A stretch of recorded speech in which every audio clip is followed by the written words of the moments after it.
华视在地新闻继续来讲，为今仔日开始，外国的人士除非有居留证、外交公务证明，或者是商务履约证明等等特殊的文件，也若无，拢袂当入来台湾。今仔日透早，就有一个法国籍的男子，无人机起飞的时间已经超过今仔日的0点，台湾无爱互入来。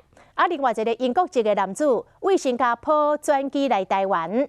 虽然这个飞行机嘛是0点以后才来起飞，但是移民署以第一阶段行程17号就为英国的伦敦起飞来认定，所以可以会当入来台湾，甲太太甲囡仔来团圆。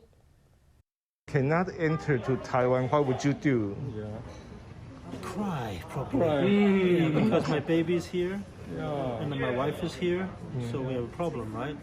面上的表情真担心，惊无法度入境，一家袂当团圆。防止疫情，外国旅客被管制入境第一天，这位英国籍的男子就拄着禁令。伊17坐英国航空对伦敦飞到新加坡转机，这班机虽然是19透早1点20分才飞，但是移民署以对伦敦搭机的时间17认定，并无违反禁令，因此准入境。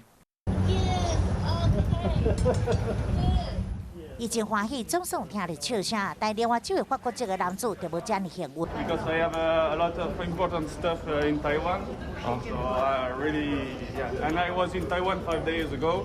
为了签证的问题，5天前才出境，但入境却拄着禁令，即摆行李拢放伫朋友因兜，互伊是一粒头2粒大。对19 0点开始，外籍旅客以航空公司申报航班时间为准，除非有居留证、外交公务证明、商务履约证明，或者是其他特别许可以外，一律拢限制入境。严格把关，就是要希望互疫情搁再扩散。